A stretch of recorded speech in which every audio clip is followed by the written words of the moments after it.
This is Holly Novak, and the knowledge tip from CS3 today is a sneak peek of ScissorTail performance reviews.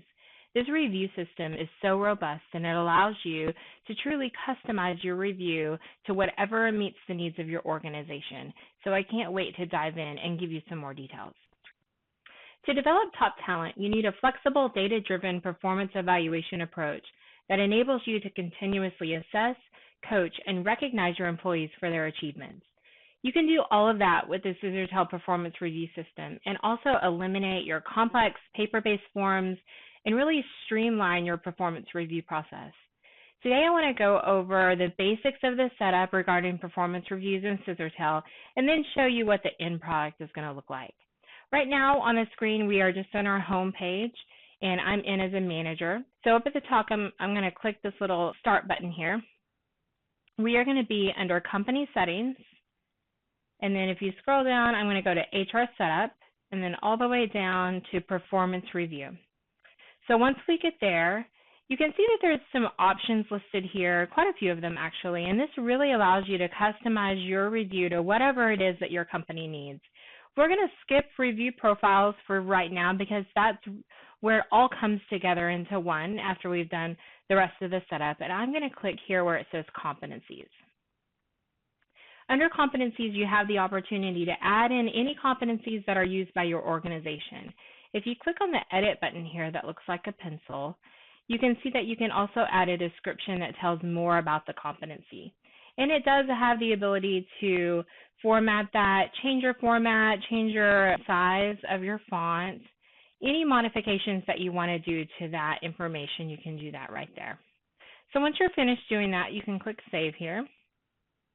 And then we're going to click back to look at those.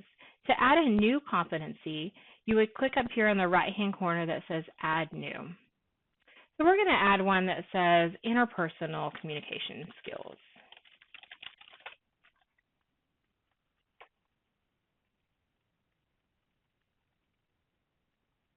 And then in the description, I'm just going to copy that down for now, but you could add whatever description that you would want in there. And we're going to click Save here.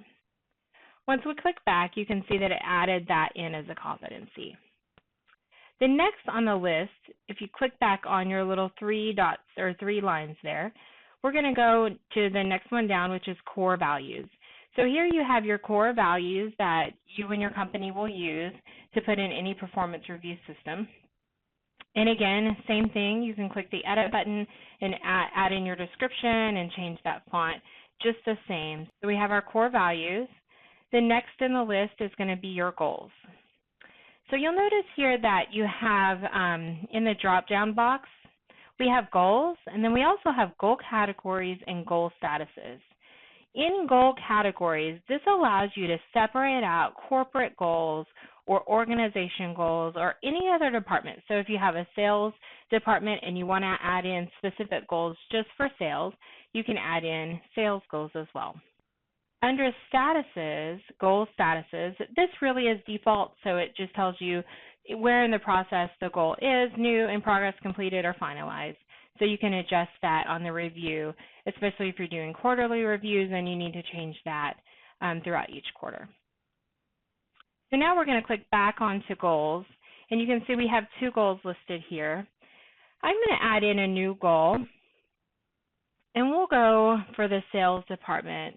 And we'll say, let's see, contact 100 businesses for our sales goal. I'm just going to copy that down into the description there. You can see here you have the company goal effective from date and to date. I'm going to leave that alone for now. And then in the category, this is where we say whether it's corporate, employee goals, or sales goals. So I'm going to click on sales goals. And then you can choose to add to performance development and then add to performance review. So I'm going to click both of those and we'll do save here. So that's how you would add in another goal. Next on the list, we have ratings. Now these are just your general ratings that you would use in your performance reviews. As you can see, these are kind of standard in the system. But if you click on the edit button, you can adjust these to whatever makes sense to your organization, and then you can also adjust the values and the range of value. You can also add in specific instructions with the description there. So we're going to leave the ratings just like they are right there. And then the last section here is reasons. So under reasons, this is where you will actually lay out the purpose for each of your performance reviews. So right now, we're going to focus on just the annual review, but you could add in a disciplinary review, or maybe you call it a performance improvement plan. You can add in a 90-day review, a quarterly review. So whatever you do in your organization, this is where you would add those different titles in. All right, so we are finished. Now we're going to go to review profiles and kind of bring it all together. So you can see there's several of them started here already. We're going to just focus on the annual review. So if you wanted to add a new one in for whatever reason, you could do that up here, add new. But we're going to use this one that's already created for us. You could also copy it right here or clone it to add in a new one if you didn't want to do all the work again. So we're going to click edit. And on the very first tab, that's your main tab. So this first section up here, this is where you'll put the title of the review, and we're just going to stick that as annual review. You could put your description in there as well. The anchor date is what the actual review looks at. So whenever you assign a review to an employee, the anchor date is what's going to pop in there automatically. So you can leave that as a higher date. You could put an actual calendar day. So if I wanted to say January 1 of 2018, that's when all of my employees have their review. I could do that as well. Our frequency is going to stay annual. And then you can see here you could have some options on the first review, when it's going to take place, and the reason for the review. So if you wanted the first review to be 30 days after hire date, you could change it to that, and then the reason for the review. We're going to scroll down just a little bit. The options here in this middle section, this is really where you choose to show different options to different pieces, different people in the review. So base compensation, visible, it says to all, to the finalizer only, to the manager, or to all except the employee. So you can really specify what different people that are going to be looking at the review will see. So the results visible to all, to finalizer only. Okay. Same thing, you can have whether or not they can reject the review. So right now this says reject with comments. I can say not allowed, or allowed, or with reject with comments. You can also choose here your grade method and your bonus method, whether this is going to be a self-grading review, whether the job is visible, whether it's going to auto-generate your next review, all those things here. So lots of different options for you. But keep scrolling down. You'll see your workflow listed here. So this just shows the employee is going to look at it first, and then the manager, and it'll go in order. So if I wanted to add another step in, that maybe a specific person is going to review all of the final reviews, or have the last say for all the final reviews, I can put that here. So you see rating required for both the employee and the manager, entry comments required, and then general comments required, and responsible for final grade and effects. So I'm going to say the manager is responsible for that, and I'm not going to say that general comments are required. For this third step for Paul, we're not going to have him do a rating or entry of comments, okay, because he's just going to be that last person that takes a look at it. If we scroll back up to the top here, we can see the functionalities. If you look here in this box, this is a lot of the things that we just took a look at. You have your core values, your job competencies, your personal goals, and your company goals. So all those are listed here, and this is really where you activate them to turn them on when we look at the next tab. So I'm going to leave it as is, and then you can also see that you can adjust your weights. If you want the competencies to be 50% and your goals to only be 50%, then you can adjust them here, just like that. This last box here is your review effects. So it's going to say my review affects bonus, and I'm also going to say my review also affects compensation. All right, so that's all we have for this tab. I'm going to go ahead and save that. And then we're going to go to the configuration tab. Once we go here, this is where we add in the specific stuff that we just took a look at earlier. So under ratings, I'm just going to say add all ratings. Once I do that, it's going to pop them all in. So for your specific reviews, if you didn't want to add each of these into maybe a quarterly review or a performance improvement plan, then you can just choose which ratings to add. Now for the reason, we already discussed that this was an annual review, so I'm going to put annual review for my reason here. And you see up here core values, functionality is not enabled. So that's odd because I thought I had them all. So I'm going to save what I did and go back to the main tab, and I can see, yep, here core values was not checked. I'm going to check that and click save, go back to my configuration tab, and now I can see that the core values popped in there for me. You can see the weight is up here, and you can either add in the specific weights or you can say I want to weight it evenly.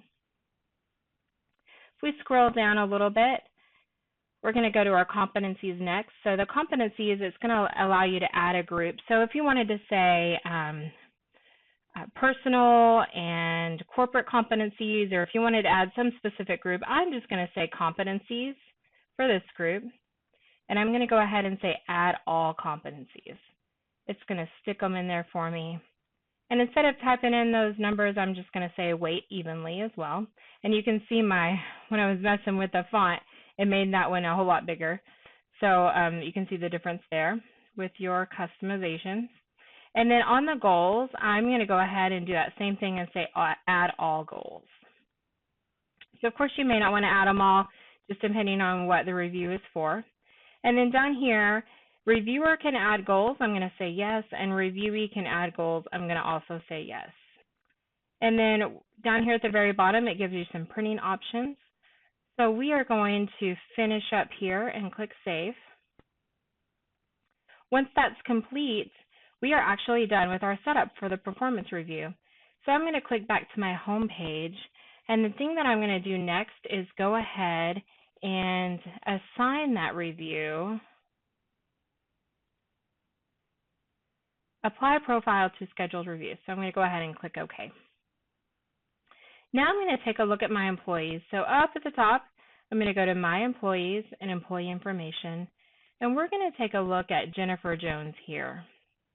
So when I click on her employee information, if I scroll down, I'm on her HR tab. If I scroll down to performance reviews, I'm going to say Add New. Because I already added that to her profile, when I click Add New, it's going to open up that performance review that we just worked on for her. And this first tab is just the information. You can see there's really not a way for us to add information here. But once I initiate it, it's going to go ahead and initiate the process for her. So it adds some tabs here for us. So under entry, this is where I would actually enter in the information. Now, Jennifer's supposed to go first, but for our example, I'm just going to go ahead and say, she is awesome. I'm just going to go ahead and fill in some information here for each of these. And just so that you can see what it looks like. Scroll down under our competencies. Great leadership, dynamic speaking. She needs some improvement there. Building relationships, we're going to say outstanding. Interpersonal communication, we're going to say she's great. Customer service, we're going to say needs to smile more. And then financial objectives, and she needs some improvement on her sales goal there. So once we click save here, you can see that that pops over here to the side. My information is listed there. Under the Notes tab, I can add a new note if I wanted to. And then under the Summary tab, it actually lists out as an employee, because Jennifer's supposed to go first, right? So it has all of her information listed out. And then you can see the next person is going to be Kathy, which is her manager. And then the next person is Paul, who we added in as the final reviewer. So as each of them fills out their information in the Summary tab, we're going to be able to see all of the information that was added for each employee for their review. So there you have it. That is the basic setup and review of how to do performance reviews in ScissorTail. I hope you enjoy it, and I hope that it is a great option for your company.